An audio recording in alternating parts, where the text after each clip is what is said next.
से एहतजाज कयूं पिया असांजो जेको बोर्ड चेयरमैन सां बोर्ड चेयरमैन असां सां ज़ुल्म कयो आहे ऐं पूरे नवाबशाह डिस्ट्रिक्ट जो जेके मार्कूं किरायूं वियूं आहिनि ऐं असां नवाबशाह बॉयज़ डिग्री कॉलेज जा स्टूडेंट आहियूं ऐं असां हींअर एहतजाज जे लाइ निकिता आहियूं। अगरि जे असांजो बाक़ी इंसाफ़ न कयो वियो त पूरे डिस्ट्रिक्ट जा स्टूडेंट हिते ईंदा ऐं इंसाफ़ जी घुर कंदा ऐं जेके हिन वारे असांजा फर्स्ट ईयर जा पेपर वरिता अथनि उन में हिननि चयो ई मार्किंग प्रोग्राम कयो वेंदो।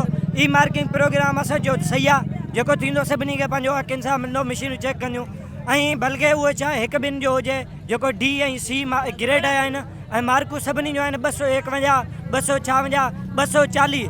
जेके 240 ते पास आहिनि उन्हनि खे 224 ते पास कयो वियो आहे ऐं जेके 240 आहिनि उन्हनि खे फेल कयो आहे। इहो छो? असांजो मुतालबो इहो आहे त पेपर जेके आहिनि उहे रीचेक कयो वञनि।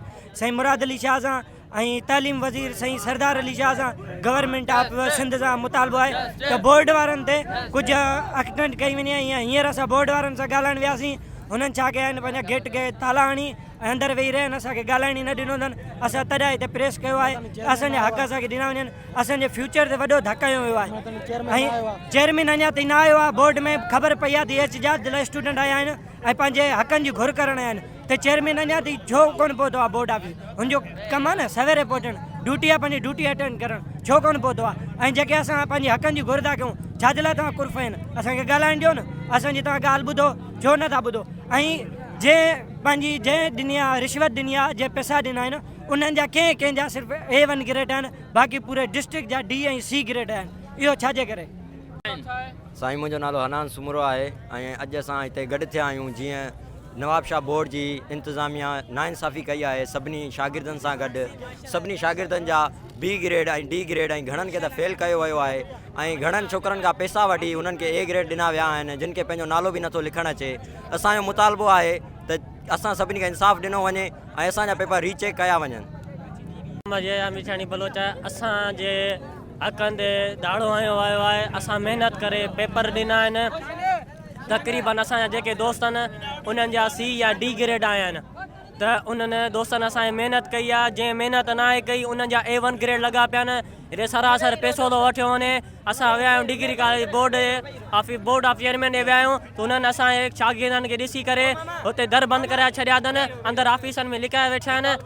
असांजो सरदार तालीम जे सिंध तालीम जे खाते सरदार शाह जो मुतालबो आहे, वज़ीर आला मुराद अली शाह जो मुतालबो आहे त महिरबानी करे असांखे पंहिंजो हक़ ॾियारियो वञे, न त असां हिते press club Nawabshah press club जा जेके डिग्री कॉलेज जा दोस्त न बल्कि असां हर दोस्त हर डिग्री कॉलेज जा स्टूडेंट सभई स्टूडेंट मिली करे असां दमादम मस्त कलंदर कंदासीं। बिस्मिल्लाहिर्रहमानिर्रहीम। मुंहिंजो नालो हाकिम अली आहे, क्लास इंटर प्री मेडिकल। जीअं तव्हां ख़बर आहे त असांजो रिज़ल्ट अनाउंस थियो आहे जंहिंमें असां सां धांधली थी आहे। सभई जेके बि स्टूडेंट आहिनि सभिनी जो जेको रिज़ल्ट आहे तमामु घटि रेशो अची वियो आहे। इन जे करे असांजो सिंध गवर्नमेंट आहे जेको बि SB आहे उन खे अपील आहे त असांजो पेपर रीचेक कनि ऐं असांखे हक़ मुताबिक़ पंहिंजो मार्कूं ॾियनि। महिरबानी। मुंहिंजो नालो अली रज़ा। असांजो इहो ई मुतालबो आहे त जेके अॼुकल्ह पैसा ॾियनि था उनजो A1 ग्रेड आहे। जेके माना ॿिया जेके महिनती ॿार आहिनि जेके क्वेश्चन पेपर बसि उतारनि था उनखे A1 ग्रेड मिले थो पैसनि ते। बाक़ी जेके महिनत कनि था बसि उहे माना उन्हनि जे C ग्रेड आहे D ग्रेड आहे। इहो छो? इहो इन असांजे मुराद अली शाह खे इहो इतला करिजे। ऐं ॿी ॻाल्हि त असांजी इहा ई अपील आहे त असांखे मार्कूं नई साईं वरी असांजी रीचेक करे मार्कूं असांखे फुल खपनि। जेके महिनती ॿार आहिनि उहे माना बसि हेठि लही विया, जेके बसि क्वेश्चन पेपर जेके उतारनि था बसि उहो वरी माना मथी लेवल ते। इहो असांजा महिरबानी कई वञे।